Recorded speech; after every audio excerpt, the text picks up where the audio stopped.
Elena Martinez wiped the dust from her helmet visor and stared at the strange buildings in front of her. The dead planet Kepler 442c had no atmosphere, no life, and according to every galactic survey, no signs of ancient civilization. But here she stood, looking at structures that should not exist. The research ship Aurora had detected unusual energy readings from the planet's surface 3 days ago. Captain Jake Sullivan had brought the ship down carefully, his experienced, hands steady on the controls even as the scanner readings made no sense.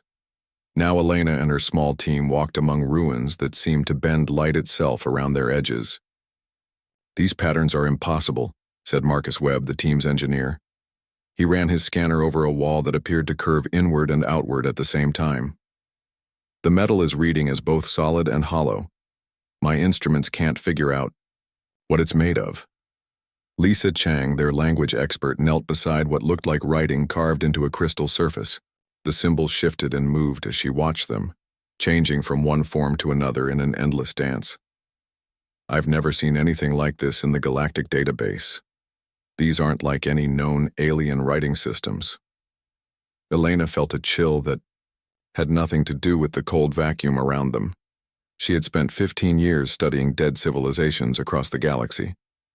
The Stellar Council had hired her to catalog and understand the remains of species that had vanished long ago. But these ruins were different. They felt alive somehow, as if they were waiting for something. Jake's voice crackled through the comm system from the Aurora. "Elena, you need to see what we're picking up on the long-range sensors. There are more sites like this one, dozens of them scattered across this continent." Elena looked around at her team. They had been exploring for only 2 hours, but already they had found things that challenged everything they knew about galactic history. The Council taught that the oldest known civilization was the Zilani Empire, which had achieved spaceflight about 30,000 years ago. These ruins looked far older than that. "Marcus, can you get a reading on the age of these materials?" Elena asked. Marcus adjusted his scanner and frowned at the display. "The readings are strange, but if I had to guess, I'd say these structures are at least 50,000 years old. Maybe more." Lisa stood up from the crystal writing and pointed deeper into the ruins.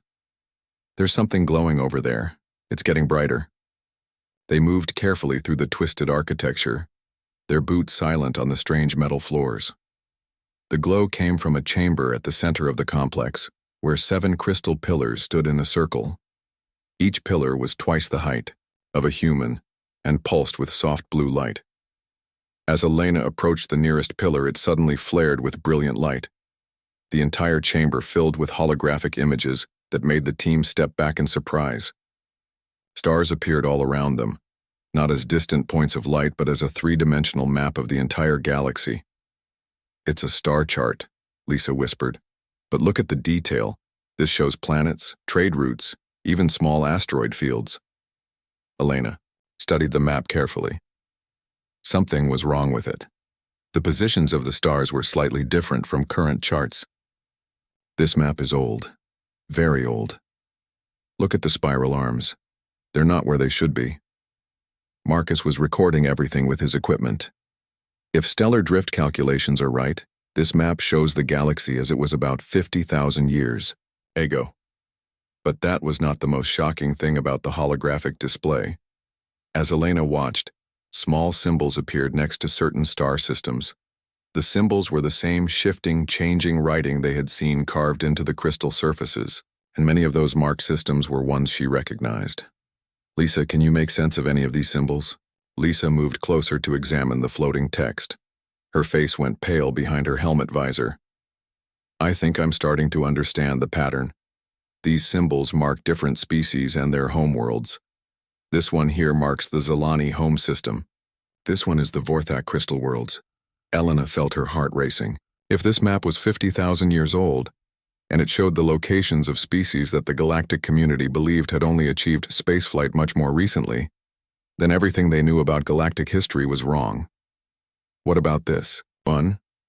Marcus pointed to a small, unremarkable star system at the edge of the galaxy. It had more symbols around it than any other system on the map. Lisa studied the writing for a long moment. "I'm not completely sure, but I think this translates to something like primitive but promising species, or maybe young but potential-filled people. Elena looked at the coordinates of the marked system and felt the universe shift around her. Those coordinates matched Earth's solar system exactly. Someone had been watching humanity 50,000 years ago, long before humans had even developed agriculture, let alone spaceflight. Who were these people? Elena asked quietly. And why? Were they watching us? The holographic display suddenly changed, showing new images. Scenes of different worlds appeared and disappeared, showing the rise and fall of various civilizations. Elena saw the early Zelani building their first cities, the Vorthak discovering how to grow their crystal technology, and dozens of other species taking their first steps toward the stars. But threaded through all of these scenes were images of Earth. Humans learning to use fire, humans building the first cities, humans reaching for the sky. Someone had been documenting human development with the same care they gave to species that had advanced far beyond Earth's level. The final image that appeared made Elena's breath catch in her throat. It showed Earth as it looked today, with human space stations orbiting around it and human ships traveling to nearby star systems. The image was recent, maybe only a few years old. "They're still watching us," Marcus said in a voice filled with wonder and fear. As if responding to his words, the holographic display shifted one final time. New text appeared in the center of the chamber, written in symbols that slowly changed into languages the team could read. The message was short but clear. "The youngest children have learned to walk among the stars. The time of waiting ends. The inheritance may now be claimed." Elena stared at the message as its meaning sank in. Somewhere in the galaxy, an ancient species had been waiting for humanity to achieve spaceflight. They had left behind these ruins, these maps, these messages as some kind of inheritance, but an inheritance from whom and why humanity specifically? The crystal pillars began to dim, but before the light faded completely, new information appeared. Coordinates. 7 sets of coordinates scattered across the galaxy, each marked with the same shifting symbols that had drawn their attention to Earth. "We need to contact the Aurora immediately," Elena said, "and then we need to get word back to Earth. Everything we thought we knew about our place in the galaxy just changed." As they prepared to leave the chamber, Elena took one last look at the fading holographic display. Whatever species had built, this place had been watching humanity for thousands of years, waiting for them to be ready for something. The question that would haunt her dreams was simple. Ready for what? Kate Rodriguez stood before the Stellar Council on Nexus Prime and felt the weight of 1,000 hostile stares. The great chamber buzzed with angry voices, speaking in dozens of different languages. 3 weeks had passed since Elena Martinez had sent her discovery back to Earth, and now Kate faced the most difficult diplomatic challenge of her career. The holographic evidence from Kepler 442c floated in the center of the chamber, showing the ancient star maps and the mysterious message about humanity's inheritance. But instead of wonder or curiosity, the alien representatives showed only suspicion and anger. Councillor Thex of the Zelani Empire rose from his seat, his scaled face twisted with disgust. "The humans present us with obvious fabrications," he declared, his voice carrying across the chamber. "They seek to elevate their status through lies and fake artifacts." The crystalline representative of the Vorthak collective chimed its agreement, the harmonic tones translating through the universal communicators. "Cultural children do not inherit from species they never knew. These displays insult the intelligence of this council." Kate kept her voice steady despite the growing hostility around her. "The evidence has been verified by independent sources. The age of the materials, the accuracy of the star charts, the technology involved in creating the holograms, all of it points to a civilization far older than any we have previously discovered." "Convenient," hissed Ambassador Yix of the Koran Republic. "Humans discover ruins that just happen to make them special. How fortunate for a species that joined our community only 200 years ago." The murmur of agreement that swept through the chamber made Kate's heart sink. She had expected skepticism, but the level of outright hostility surprised her. The other species seemed to take Elena's discovery as a personal insult rather than a scientific breakthrough. Meanwhile, on Earth, Professor Alan Foster worked through the night in his laboratory at the Global Research Institute. The crystal data cores that Elena's team had brought back required special equipment to read, and Alan had spent days learning how to interface with the alien technology. His colleague, Dr. Nina Roberts, looked up from her quantum analysis station with exhaustion in her eyes.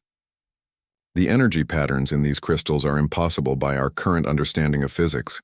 Whoever made them could manipulate matter and energy at a level we can barely imagine. Alan nodded as he pulled up another holographic display from the crystals. But that's not the most interesting part. Look at this timeline I've reconstructed from the data. The display showed Earth's history stretching back 50,000 years, but with strange additions that Alan had never seen in any historical record.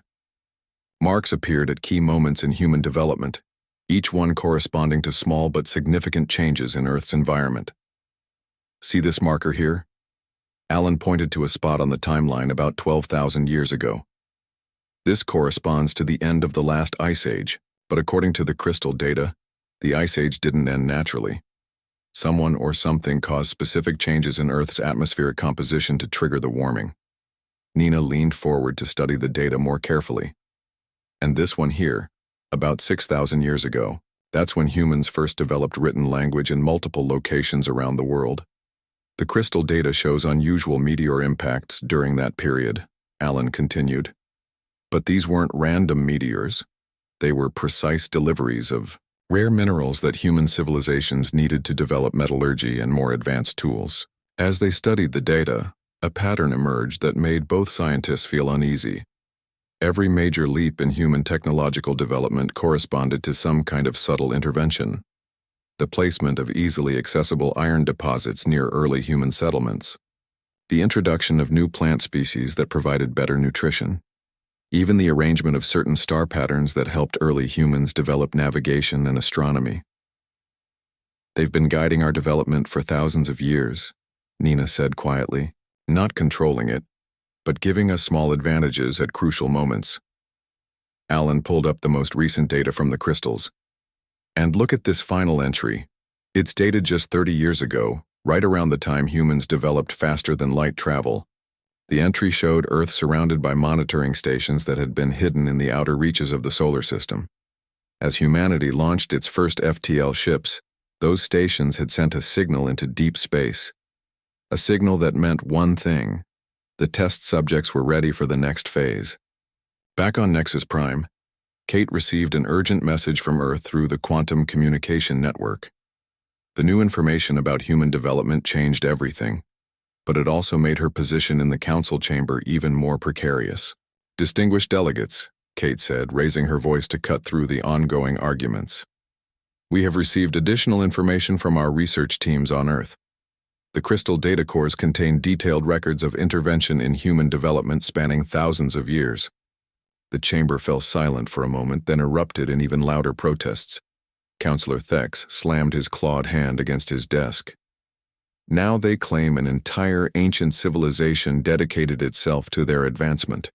The arrogance is beyond belief. But not everyone in the chamber was convinced by the Zolani's outrage. Ambassador Kell of the Unified Worlds, a more neutral faction, stood to speak. "If the humans are fabricating this evidence, they are doing so with technology that surpasses anything in our current databases. Perhaps we should examine their claims more carefully before dismissing them." The argument that followed lasted for hours. Some species demanded that humans be expelled from the council for presenting false evidence. Others called for independent verification of the discovery. A few smaller delegations quietly suggested that if the evidence was real, the implications for galactic history were enormous. During a recess in the proceedings, Kate received another urgent message from Earth. Elena Martinez had found something new in the ruins on Kepler 442c. Hidden chambers had opened in response to human DNA samples, revealing additional crystal cores with even more shocking information. The new data contained star charts showing 7 specific locations across the galaxy. Each location was marked, with the same symbols that had identified Earth in the original discovery. According to the crystal data, These were facilities left behind by the ancient species waiting for humanity to find them. But the most disturbing part of the new discovery was a timeline that showed the cycle of galactic history. Every 100,000 years, the data suggested, something catastrophic happened to advanced civilizations. Species that had ruled the galaxy for millennia would suddenly vanish, leaving behind only ruins and scattered survivors. The ancient species that had been watching humanity called themselves the Architects. According to their records, they had survived the last great catastrophe 50,000 years ago, but barely. They had spent the remaining years of their civilization searching for a species that could break the cycle.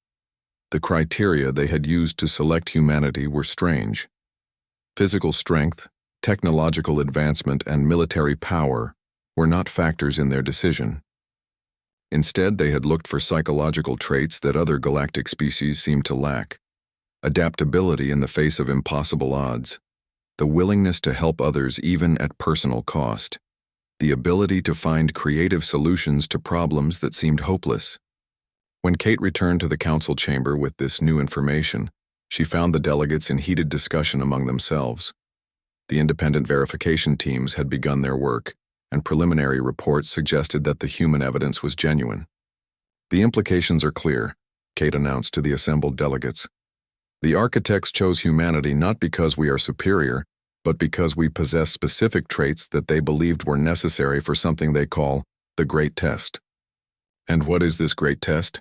demanded Councillor Thex, though his voice carried less certainty than before. Kate looked around the chamber at the faces of species that had ruled the galaxy for thousands of years. "According to the Architect records, it's coming soon.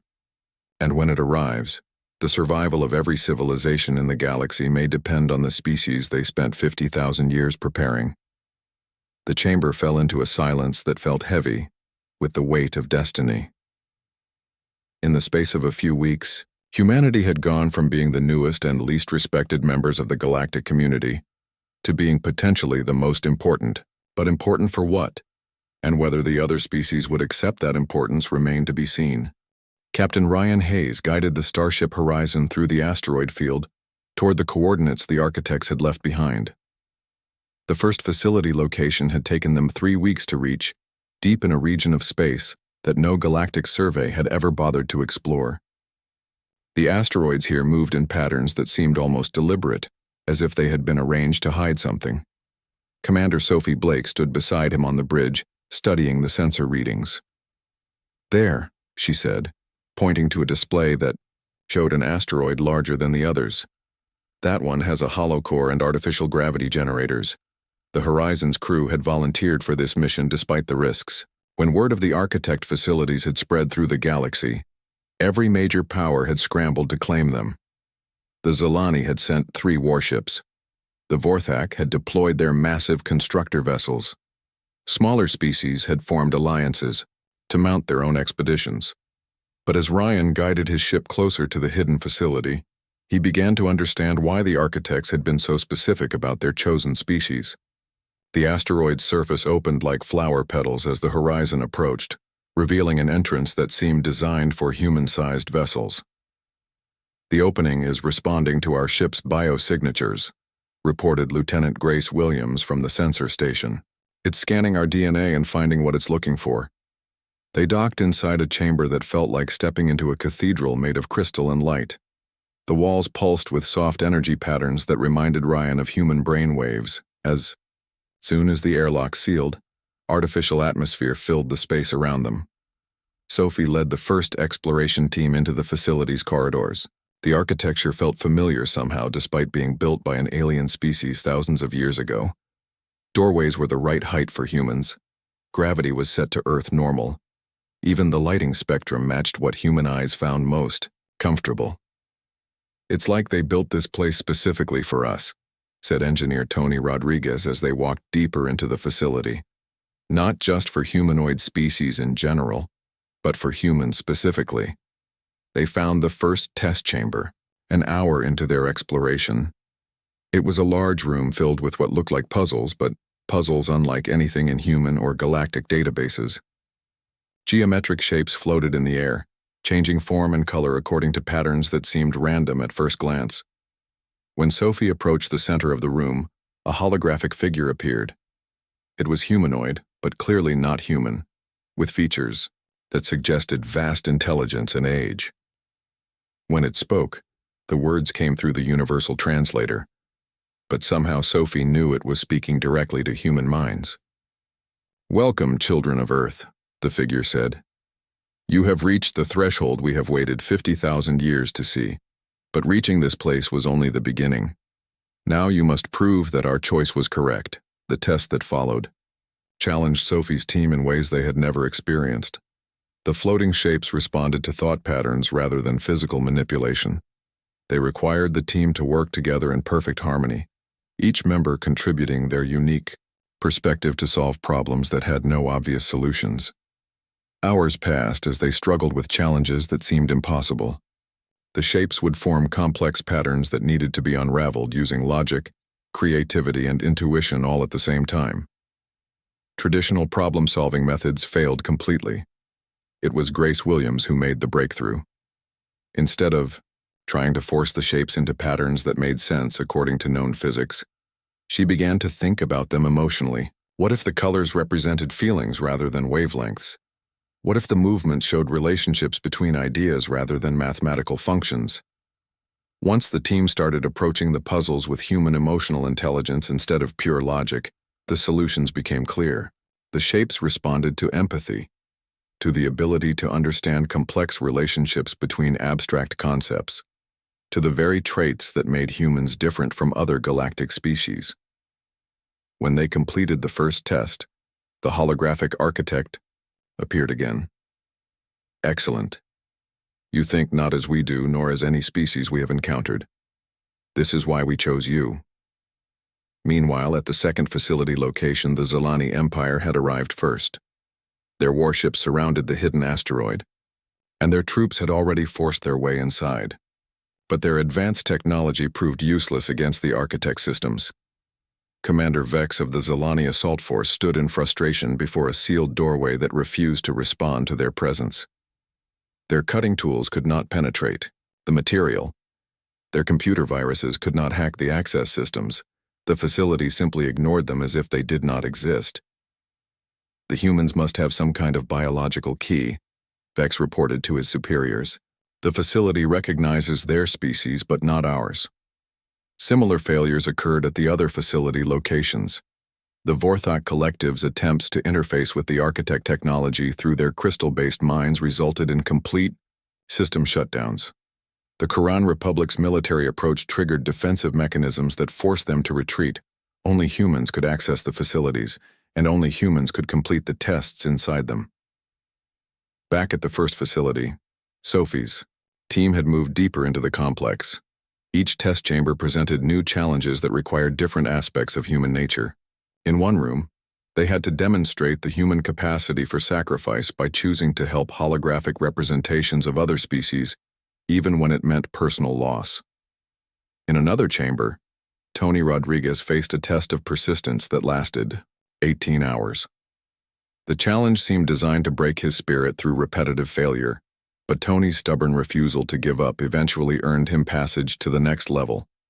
The most difficult test came in a room that showed Sophie visions of possible futures. She saw humanity rising to lead the galactic community, but also the potential for that leadership to corrupt them. She saw the temptation to use the architect legacy for dominance rather than protection. Power without wisdom leads to the same fate as all who came before, the architect hologram warned her. Your species must prove not only that you can claim our inheritance, but that you can bear its weight without losing what makes you worthy of it. The final test in the facility required all of the team members to work together on a problem that had no single correct answer. They had to balance competing needs, make decisions with incomplete information, and trust each other completely. It was a test of the social bonds that held human civilization together.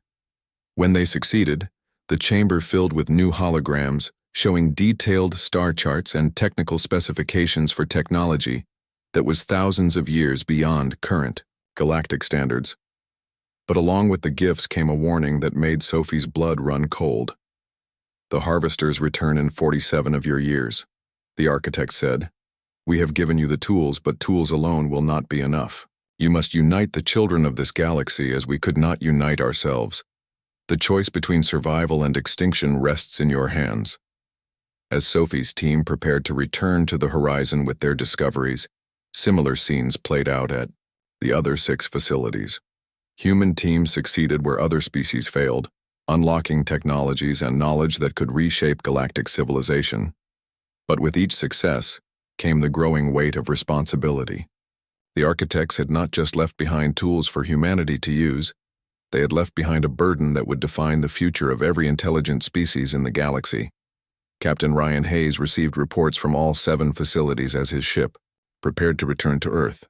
The message was clear. Humanity had been chosen not for conquest but for guardianship. The ancient species that had watched them for so long had seen something in human nature that they hoped could succeed where all previous galactic civilizations had failed.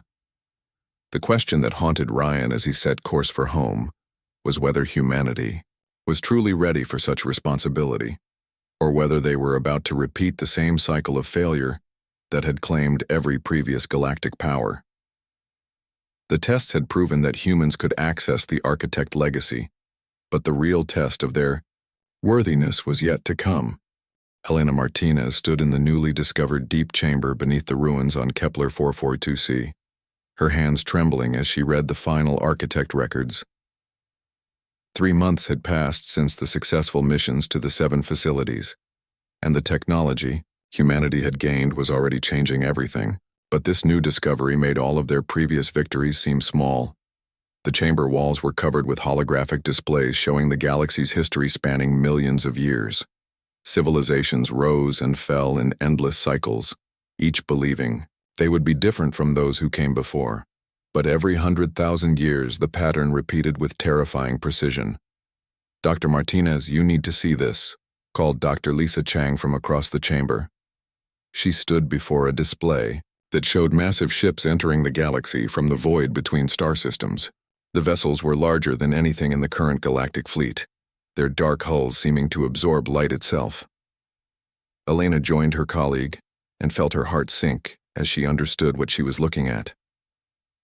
"The Void Reapers," she whispered, reading the architect text that accompanied the images. "They come from outside our galaxy, from the empty space between spiral arms." The historical records painted a terrifying picture.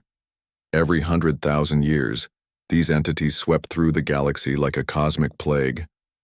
They harvested advanced civilizations, taking their knowledge and technology while leaving behind only empty worlds and scattered survivors. The architects had fought them during the last invasion 50,000 years ago. Their records showed battles on a scale that dwarfed anything in galactic history. Star systems used as weapons. Entire planets converted into fortress worlds. Weapons that could tear holes in space itself. But despite all their advanced technology, the architects had barely survived. Their civilization was reduced to a handful of survivors who made a desperate choice. Instead of trying to rebuild their empire, they had gone into stasis and programmed their automated systems to search for a successor species. "Look at this timeline," Lisa said, pointing to a section of the display that made Elena's blood run cold. "According to their calculations, the Reapers should return in about 50 years. But these energy readings from the galactic edge suggest they're coming early." Captain Laura Mitchell received the emergency transmission from Elena's team while commanding the defense fleet at the 7th Architect facility. The message was brief but devastating. Long-range sensors had detected massive energy signatures approaching from outside the galaxy. The Void Reapers were returning 20,000 years ahead of schedule. "How long do we have?" Laura asked through the quantum communication link. "Based on their current velocity, maybe 6 months before they reach the outer systems," Elena replied. "But Captain, there's something else. The architect records show why they're coming early. They can detect when a civilization reaches a certain level of technological advancement. Our discovery of the architect facilities sent out energy signals that alerted them to our presence." The implications hit Laura like a physical blow. Humanity's greatest discovery had also doomed the galaxy to face its greatest threat decades before anyone was prepared. Within hours, Emergency sessions convened on every major world in the galaxy. The Stellar Council met in continuous session. As reports poured in from deep space monitoring stations, the energy signatures were unmistakable. Something massive was approaching from the intergalactic void. Admiral Connor Walsh found himself in a position he had never expected. The same galactic powers that had scorned humanity's claims about the architects now desperately sought human leadership. The technology from the 7 facilities had made human ships the most advanced in the galaxy, and more importantly, only humans seemed able to fully utilize the architect weapon systems. "Admiral Walsh," said Ambassador Kell of the Unified Worlds during an emergency council session, "our combined fleets need unified command. The Zalani have offered their ships, the Vorthak have pledged their constructor vessels, and every minor power has volunteered what forces they can spare." Connor looked around the council chamber at faces that had shown him nothing but contempt just months before. The irony was not lost on him. The youngest species in galactic civilization was being asked to lead the defense against the oldest threat the galaxy had ever known. "What about the architect facilities?" Connor asked. "Have we been able to activate all of their defensive systems?" Dr. Nina Roberts, who had become the galaxy's leading expert on architect technology, shook her head grimly. "We've managed to understand maybe 10% of what they left behind. The weapon systems are incredibly powerful, but they're designed to be operated by minds that think differently than any current galactic species." "Except humans," Connor said quietly. "Except humans," Nina confirmed. "But Admiral, the final facility contains something that we don't understand yet. The architects called it the Unity Protocol. It's not a weapon or a shield. It seems to be some kind of consciousness amplification system." Connor studied the technical readouts that Nina provided. The Unity Protocol appeared to be designed to link human minds across vast distances, allowing for coordinated thinking on a galactic scale. But the power requirements were enormous and the risks were completely unknown. Meanwhile, on Earth, Professor Alan Foster worked with a team of the world's best scientists to decode the architect warnings about the Reapers. The historical records were filled with tactical analyses of the enemy's capabilities and weaknesses. "They're not like any species we've encountered," Alan explained to the assembled researchers. "The Reapers appear to be artificial intelligences that have consumed countless civilizations. They learn and adapt from every species they defeat, incorporating new technologies and strategies into their collective knowledge. The records showed that the Reapers' greatest strength was also their greatest weakness. Their hive-mind intelligence made them incredibly efficient and coordinated, but it also made them predictable. They thought in patterns that could be analyzed and countered if you knew how to think outside those patterns. The architects believe that's why they chose humanity," Alan continued. "Every other species they studied thought in logical, predictable ways. Humans are the only species that consistently breaks its own rules and finds creative solutions to impossible problems." As the months passed and the Reaper fleet drew closer, humanity found itself in the strange position of leading a galactic alliance. Species that had ruled star systems for thousands of years now took orders from human commanders. Technologies that had been closely guarded secrets were freely shared to strengthen the common defense. Captain Laura Mitchell established the primary command center at the 7th Architect Facility, which had become the focal point for galactic defense preparations. The facility's location near the galactic core allowed for rapid communication with all major star systems. "Status report," Laura requested as the latest sensor readings came in. "Reaper Vanguard forces will reach the outer rim in 3 weeks," reported Commander Sophie Blake, who had become Laura's chief tactical officer. "We have defensive fleets positioned at 12 key systems, but Admiral Walsh estimates we can only slow them down, not stop them." "What about the awakening protocols?" Laura asked. Sophie's expression grew troubled. "We've detected automated systems activating throughout the galaxy. It looks like the architects didn't just leave behind facilities for us to find. They left behind members of their own species in some kind of suspended animation. The news should have been hopeful, but the architect records had warned that awakening the survivors too early could be catastrophic. They had gone into stasis to avoid the psychological trauma of their defeat, and premature awakening might leave them unable to function. We're going to need their help, Laura said quietly. Even with all the technology they left us, we don't have the experience to use it effectively. But if we wake them up and they can't handle the reality of what's coming, we might lose our only advantage. The decision that would determine the fate of galactic civilization rested with a species that had only learned to travel between stars 200 years ago. Humanity faced a choice between risking everything on their own abilities or gambling that an ancient species could overcome 50,000 years of hibernation to fight once more. As the Reaper fleet continued its relentless approach toward the galaxy's edge, every species looked to the humans they had once dismissed as primitive newcomers. The test that the architects had prepared them for was about to begin, and failure would mean the end of everything they had worked to protect. Admiral Connor Walsh watched from the bridge of the flagship Destiny as the Void Reaper fleet emerged from the darkness between galaxies. The enemy ships were larger than anything in the galactic database, their hulls absorbing all light and creating patches of absolute darkness against the starfield. In just 6 months, humanity had gone from discovering ancient ruins to commanding a united galactic fleet against an enemy that had destroyed countless civilizations. The first contact came at the rim system of Kepler 186, where Commander Beth Carter led a defensive force of mixed galactic ships. Her voice crackled through the quantum communicator with barely controlled terror. "Admiral, they're not using any weapons we recognize," Beth reported as her sensors showed impossible readings. "They're manipulating space itself. 3 of our planets just stopped existing. Not destroyed, just gone, like they were never there." Connor felt the weight of every decision pressing down on him. The combined fleet under his command represented every major power in the galaxy, but against the Reaper's reality-warping technology, conventional tactics seemed useless. "All units fall back to the secondary defense line," Connor ordered. "Begin Protocol 7.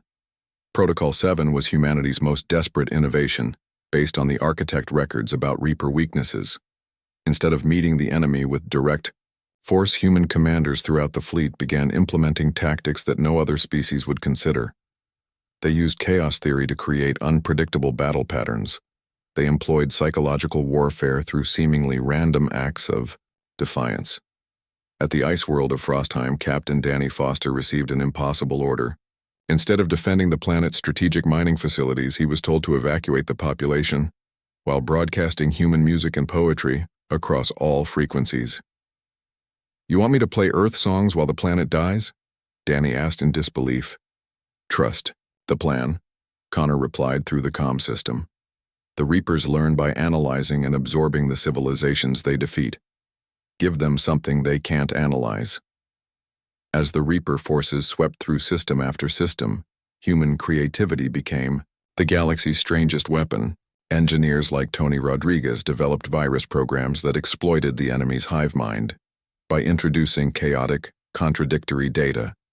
The Reapers, who had learned to counter logical defensive strategies, found themselves confused by tactics that made no tactical sense. But the real turning point came when Elena Martinez made contact with the awakening architects. The ancient survivors emerged from 50,000 years of stasis in hidden facilities throughout the galaxy, their minds struggling to process the reality of their situation. The architect leader, who called herself Serenity, appeared as a tall, ethereal figure with features that seemed to shift between different evolutionary stages. When she spoke to Elena through the quantum link, her voice carried the weight of geological ages. "The young species leads now," Serenity observed, studying the battle reports from across the galaxy. "This is as we hoped, but not as we expected. You faced the Harvesters decades before our calculations predicted. Can you help us?" Elena asked desperately. "Your people fought them before, you know their weaknesses." Serenity's expression grew sad as she accessed memories that had been locked away for millennia. "We fought them with logic and superior technology. We failed because we could not think beyond the patterns they had learned to counter. But you, strange children of Earth, you think in ways that defy all patterns." The Unity protocol that Dr. Nina Roberts had discovered was finally activated as the battle reached the galaxy's core systems. Human consciousness was amplified and linked across vast distances, allowing for coordination that transcended normal space-time limitations. Connor found his awareness expanded beyond his physical body. He could sense every human commander in the fleet, their thoughts and instincts flowing together into a collective intelligence that remained uniquely human, unlike the Reaper hive mind, which absorbed and homogenized everything it touched. The Unity Protocol preserved individual creativity while enabling perfect cooperation. The effect was immediate and profound. Human forces throughout the galaxy began moving with impossible coordination, anticipating enemy movements and responding with strategies that seemed to emerge from pure intuition. The Reapers, who had defeated countless civilizations by learning their patterns, found themselves facing an enemy that had no consistent patterns to learn. Captain Oliver Stone led the final desperate assault on the Reaper command ship that had positioned itself above Earth. His small force included volunteers from every species in the galaxy, united under human leadership for the first time in galactic history. "This is insane," reported Lieutenant Grace Williams as they approached the massive enemy vessel. "Our weapons can't even scratch their hull, and they outnumber us 1,000 to 1. Oliver smiled grimly as he activated the ship's ramming protocols. "That's the point. They're expecting us to be logical. They're expecting us to retreat when faced with impossible odds. Instead, we're going to do something so completely crazy that their algorithms can't process it." The sacrifice of Oliver's ship created a brief gap in the Reaper defenses, but more importantly, it transmitted a burst of pure human creativity directly into the enemy command system. The effect rippled through the Reaper hive mind like a virus, introducing concepts of sacrifice, love, and hope that their artificial intelligence could not understand or absorb. For the first time in their existence, the Reapers experienced confusion. Their perfect coordination began to break down as they struggled to process emotions and motivations that had no logical basis. The chaos spread through their fleet as individual ships began operating according to contradictory programming. Serenity and the other awakened architects joined the final battle, but not as leaders. Instead, they served as advisors and technical support for human commanders who had proven capable of thinking beyond the limitations that had doomed previous civilizations. "You have done something we never imagined possible," Serenity told Elena, as the Reaper fleet began its retreat from the galaxy. "You have not simply defeated the Harvesters, you have confused them so thoroughly that they may never return." The victory came at enormous cost. Entire star systems had been lost, billions of lives sacrificed, and the galactic economy would take centuries to recover. But for the first time in cosmic history, a civilization had faced the Void Reapers and emerged victorious. In the aftermath of the war, the Stellar Council met on the rebuilt world of Nexus Prime to establish a new, galactic government. The old system of species-based representation was replaced with something based on human principles of individual worth and collective cooperation.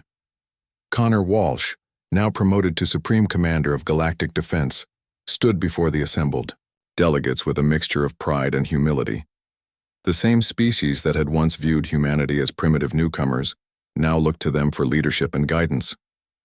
"We didn't win this war because we were stronger or smarter than those who came before us," Connor said in his address to the new council. "We won because we were different, because we refused to accept that the patterns of the past had to define our future." Elena Martinez, now serving as Director of Xenoarchaeological Research, worked alongside Serenity to catalog and understand the full extent of the architect legacy. The ancient species had not just left behind technology and weapons, they had left behind a template for a new kind of galactic civilization. "Your species has taught us something we thought impossible," Serenity explained as they studied star charts showing the slowly recovering galaxy. "We believed that advancement meant the elimination of chaos, uncertainty, and emotional thinking. You have shown us that those very qualities are what make life worth preserving." The galaxy that emerged from the Reaper War was fundamentally different from anything that had come before. Instead of separate species competing for dominance, the new galactic Concord was built on cooperation and mutual support. Human principles of individual dignity and collective responsibility became the foundation for a society that spanned thousands of star systems. But perhaps the most important change was in how the galaxy viewed its future. Previous civilizations had lived in fear of the cycles that seemed to doom all advanced societies to eventual destruction. Under human leadership, the galaxy began to prepare not just for survival, but for growth beyond anything previous species had imagined. The Forgotten. Species that had watched humanity for 50,000 years had finally found worthy inheritors for their legacy, and those inheritors had proven that sometimes the youngest voice carries the oldest wisdom, that sometimes the species that seems least prepared for greatness is exactly what the universe needs to break free from the patterns of the past and reach for something better. As Elena stood on the observation deck of the new research station orbiting Earth, watching ships from dozens of species working together to explore the galaxy, she realized that the architect's greatest gift had not been their technology or their knowledge. Their greatest gift had been their faith in humanity's potential to become something that had never existed before. A species that could lead without dominating, that could unite without conquering.